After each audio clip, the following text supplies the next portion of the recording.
Good morning, my people. You're welcome to today's political broadcast. Now, by 2027, if Atiku or Peter Obi does not win the election, the presidential election, they may become politically irrelevant. I repeat, if Peter Obi or Atiku does not win 2027 presidential election, they may become politically irrelevant. Looking at the situation of things, every region wants to become president, even the South. Now, when we look at the North and South calculation, you understand that this is the turn of the South. Then after 8 years of the South, Northern Nigeria will be gearing up to clinch the presidency. Like I said, if Atiku does not win that presidency come 2027, he may become irrelevant. If Peter Obi does not win the presidency come 2027, he may become irrelevant. Now, with the scheme of things, the way Tinubu has taken charge of the political structure in Nigeria, if you don't remove Tinubu by 2027 and he becomes president for 8 years, Northern Nigeria is going to face political extinction. Like the influence they hold in Nigeria will be limited. They will make sure that most northern politicians will become irrelevant. Now, there's a census coming up, and that census is an indicator, one of the things that will make northern Nigeria powerless. Many people have said that we have traveled almost in all of northern Nigeria, where you see population is in most of the cities. But when you go to the villages, the population, I don't know, 2006, how did we get the population census? How did we count Nigeria 2006? Because if you go to the towns, cities in northern Nigeria, that is where you see population. But when you go to the rural areas, the villages, you don't see that population. So one of the things that Tinubu is going to use to make sure he cripples northern Nigeria and northern politicians is the census. If we know the number we have in northern Nigeria, their votes will reduce, local government will likely reduce, and like what these states in northern Nigeria are asking, you know, when you have local government, you use your local government to demand for allocation. You use your population to demand for political offices. You see, every now and then you see northern Nigeria say, the North will remember, the North will remember. It is because of some of these indices. So if Atiku does not win next election, it is going to be a very big problem. Now, there's a plan. This census that is coming, there's a plan. Northern Nigeria will be calling on its people. Everybody that is in the southwest or other parts of Nigeria, if you're a northerner, make sure you leave that place and come back home to get counted. Now, everybody, they know the essence of the census. The census has a lot of political interpretations. Number one, northern Nigeria does not believe that the APC under Tinubu would be fair with census. They see it as a political tool that the government is going to use to its advantage for the next elections to reduce the voting power and population of northern Nigeria. Well, over the years, Nigerians never believed that we had a census that was like, they never trusted the last census. So now this government is telling us that we are coming to do another census. Number one, it is going to help us to plan. If we don't know the number of our population, how do we plan? It is going to help us to know how many people we will take care of. But behind it, it is also another means to checkmate northern Nigeria. So northerners, politicians are saying, if this census, because very soon we are going to have a census, if this census is taking place, if you are in northern Nigeria, please come back home and be counted. Don't, you see, Lagos, we say Lagos is 20 million. You will be shocked that at the end of the day, Lagos may be up to 30 to 40 million. Because the number of people I see coming to Lagos every now and then, Lagos, the prediction that by 2050, half of Nigeria's population will be in Lagos is no small thing. You can see what's happening at the Lekki area, how they are reclaiming more land. You can see how the cost of living today, a room might have a single room might be 15,000 a month. Tomorrow it might increase to something else because of the population. And when it comes to election time, you see Northern Nigeria claiming a lot of things. I have told you before that anywhere you see them dealing with Northern influence in Nigeria, I am going to stand here gidigbam. That is why I've been calling on this current administration. You have a golden opportunity to make sure that you restructure Nigeria and move with what you are doing. Northerners know that they are in soup. They know that they are even regretting, why did we allow Tinubu? What happened to us? Why were we deceived by this man? What did we do? You see people like El-Rufai and Amici, they are saying that we are regretting our actions of bringing Tinubu into power. You are regretting your actions. So as it stands, even in the Southeast, when there's a census, everybody is trying to play that political game. Now, people are more interested in politics than ever before. The way I'm seeing it, because of the suffering, the hunger, the tribalism, the nepotism, and all have you. From 2020, during the NSAS, young people, everybody started, let's know what is happening in our society, in our region. So people are much more interested in politics. That is why Southeasterners, there's a call that if it is time, see, everybody needs to, Nigeria political structure has taken another dimension. I have said it before, and I will continue to say it. The Nigerian political structure has taken another dimension. Everybody needs to understand that he needs to put his house in order. So many predictions, and you will sit down there, you think that these things cannot happen. If they tell you that Tinubu may be Nigeria's last president, you will think that it is impossible. Because looking at it, Nya Wodo said something like this. He said, if we do not restructure this country, there may be another civil unrest. So everybody is calculating. So the Southeasterners are saying that, please, if there's a census, my people in the East, if you are living anywhere in Nigeria, come back so that you can be counted and be added. Because Nigeria now, it just be like all of us, 36 states go share 20 oranges. 36 people go share 20 oranges. Look at the tax bill. Population is one of the deciding factors of how much you are going to get. Equality, population, and derivation. One of the deciding factors. So that population, if you people leave a whole state almost empty, somebody says that less than 40% of Igbos in the Southeast are not in the Southeast. So if there's a census and there's a plan to allocate resources, population is one vital thing. And you know one thing about population? Population drives industrialization. See, look at China. They leverage on their population. Countries that do not have population but have skills and tech, they give out free visa to other countries for people to come and work because they don't have the population and they don't have the wherewithal, the working population, to drive their economic growth, to drive their industries, to drive their country. So population is critical. For instance, now in Abia State, let's imagine we have 10 million people residents or 15 million people residents in Abia State. If you, with the 15 million people, you have 15 million hungry people, 15 million people that will wear clothes, 15 million people that will need water, 15 million people that will buy one or two things, 15 million people that will take care of their family, 15 million people that will go to school, 15 million demands. So it is a bed for opportunities. Yes, population is a bed for opportunities. That is why ever since now and then I'm saying, if you're investing, when you invest in a certain place, look at Lagos investment. The population warrants, people come today in Lagos, within 1 year, they are making a lot of profit because of business.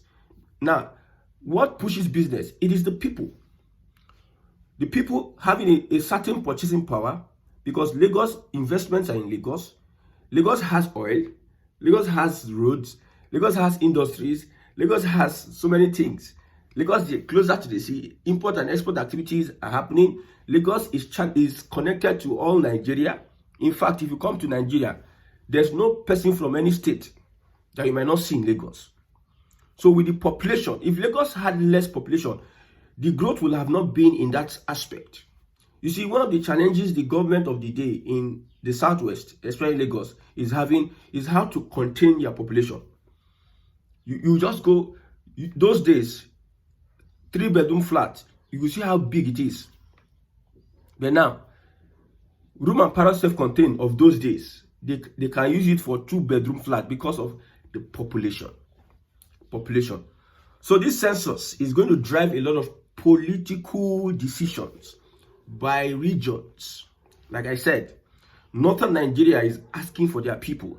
If it is time to count, you people should come back to our place. Southeast, if it is time to count, everybody go back to your village and be counted. I will not want to go to this route. We know that Lagosians will have a lot of people living in Lagos that may not be able to go back to their village. Let's tell ourselves the truth. Many people may not be able to go back. They will prefer to even stay and be counted. You see, the last election, there were accusations that some people transferred how many thousands of votes from a particular state in the southeast to Lagos to win an election. That is political strategy that people have been using over the years, voting blocks. So when it comes to census, northern Nigeria, they are so agitated and so afraid that if we do not engage our people coming back to the state, maybe this is our lie over the years that northern Nigeria has much more population or there are more Muslims than Christians. You'll be shocked that at the end of the day, we have more Christians than Muslims. You will be shocked because of the corruption when it comes to, man, see, these religious people that then corrupt pastor, I tell you, a lot of things have happened over the years that is inconsistent with the reality. Somebody told me that he has traveled in most parts of northern Nigeria. You just see a lot of land and few people. How come these people are so much? You see, when Buhari won that election 2019, him and Atiku, you saw how Jega and Co, how they brought the KKK state. That KKK state is one of the ways they have been using to rig elections over the years. KKK, Kaduna, Katsina, and Kano. When you go to their cities, you see just population. But when you go to the urban areas, you don't see much population. And most of the times, you hear people say they are counting cows and everything. Just, you know, northern Nigeria, don't underestimate them. Don't underrate them. They are politically inclined. And the propaganda they sell for them in northern Nigeria is that, see, if we don't do like this, they will just push us away. The Southerners are bad people. They are finding a way, looking for a way to make us that they suffer us. They make us hungry. And you know, an average Northerner who may not be educated, who may be blinded by religion, who just believe anything hook, like, and sinker. Now, you see, the gospel, most of this coalition they are preaching in northern Nigeria is that Tinubu wants to starve northern Nigeria.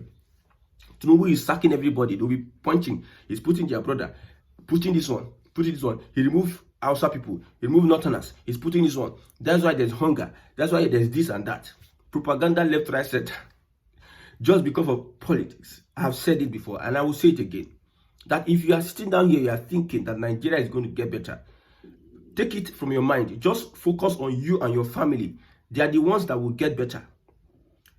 Since I was born, but now I'm getting old. Nigeria has not gotten any better. In fact, the past government will be better than the present government. That is how it always is. Buhari, we thought that Buhari would be the last. There's no president that can be like Buhari when it comes to suffering. Then Tinubu came in. We now realize that what the government, you see, Amechi made a revelation. Amechi exposed Buhari. He said some of the corruption that went on under Buhari, it will take 5 or 6 years for us to recover from it. And a Tinubu who brought a Buhari and told us that Buhari is the savior. Look at him. He's there now. And he wants to sell lumber for anybody that he's going to, somebody that cannot fight corruption. amongst his people, the APC, is the person that wants to tell us that he's going to make sure Nigeria gets better. If you don't kill corruption, how do you make the country get better? If you don't probe people like Malami, Hadi Sirika, and Sabiu, and some of the boys of Buhari and co, you just took out Emefiele because he's a scapegoat. Because he's a scapegoat, you took out Emefiele. Then at the end of the day, what is happening? So, like I said, let me go back. Like I said, if Atiku and Obi does not win the next election, if they don't emerge as president, whether it's either Obi becomes president or Atiku becomes president, it is going to be difficult for them in the next future. South Nigeria, South Nigeria, they are gearing up. Middle belt, they are gearing up. You see, you may not know what will happen tomorrow. The way things were in the past, things are changing. All of a sudden, we had a Muslim ticket win election. Win. Okay, we had a Muslim ticket seize power in Nigeria, which never, if they tell you 5-6 years ago, you will never believe Muslim ticket. Even Buhari could not win through that. But Tinubu won with a Muslim ticket. So you don't know what may happen in the future. If you are sitting down here, you might think that normally you may be surprised that with the way Tinubu is going, you may be surprised that he may be Nigeria's last president. You may also be surprised that Tinubu, if he wins the next election, the next person that may come would be a Southerner, or will be a Middle Belter, or a North Central person, not the core Northern politicians, and in quote. The person may be somebody who Tinubu himself wants to succeed him. Yes, you may be shocked and surprised. Well, PDP did the same thing. I don't know whether Buhari really wanted Tinubu to succeed him, but the first dispensation of democracy did the same thing. And with the way this coalition they are running, because the most popular politicians in northern Nigeria, they are in the coalition. And I told you, somebody said that Tinubu was not president yet.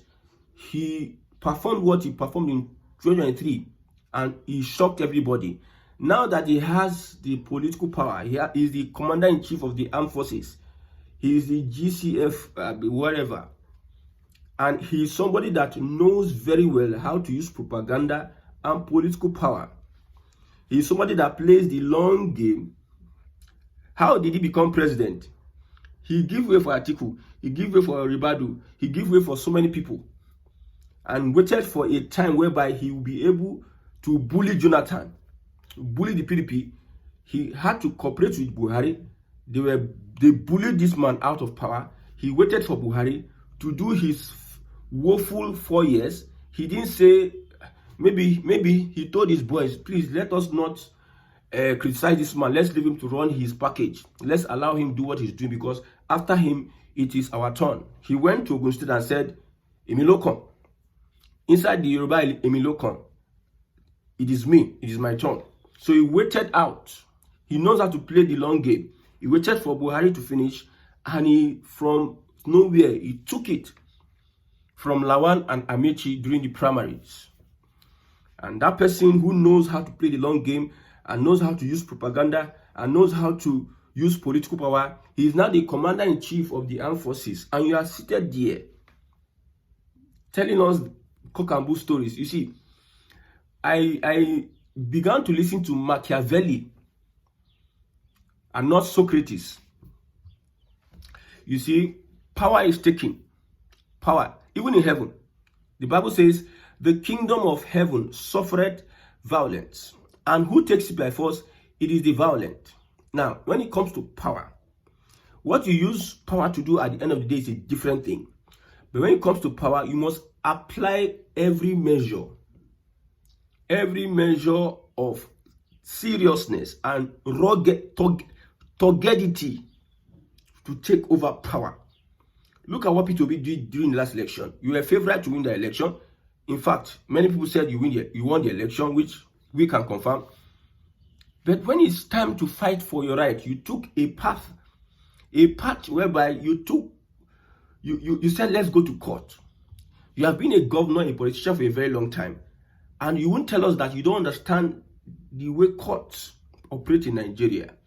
You don't understand the way corruption has infested the courts in Nigeria. You said, calm down, let us go to court. Instead of you to go the way of protest and revolution, whereby even though you don't become the president, you become, see, if Peter Obi were to be in prison as of today,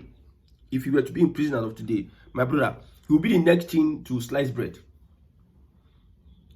People, see, the campaign against Peter Obi would be something else. If what APC is doing with their digital team, with their propaganda team now, would not be that effective if Peter Obi were to be in prison. From prison, he's being persecuted because of the last elections. Tinubu will not be able to rule Nigeria. See, international bodies, associations will have sympathy for Peter Obi and co. But the kingdom of heaven did not suffer violence, and people decided to go and sleep on it. When the bad guys are taking look at how they are organized. Look at how they are carrying out propaganda, how they are influencing public opinion, how they are working on your perception, creating a superior perception to the perception Nigerians have for the APC. Even though if the APC like, let them do anything. They cannot whitewash their image, but what they are doing a lot is making people that are sympathetic will become apathetic. For instance, usually people would want to go out and vote against the APC on a normal day. But with what the APC is doing, people would rather stay at home. They will not vote for the APC, but they will not come out with so much zeal to vote for Labour Party or Obedient or Peter Obi. With what they are doing, they will not vote for the APC, but they will not use that vigor they used in 2023 because of the things that the organized propaganda arm of the APC is doing. So if Peter Obi and co, no chop winch, a pastor said that the prophecy was that Peter Obi was going to win the elections. But Peter Obi refused to do some things. The other people, they were carrying out sacrifices, doing one or two things. Everything, all of a sudden, when they announced Tinubu winner, it seems they pour cold water on Nigerians. Everybody just a look, waiting for whatever. People were shocked, my brother. So if these people don't do the needful, my brother, no show for them. May God help Nigerians.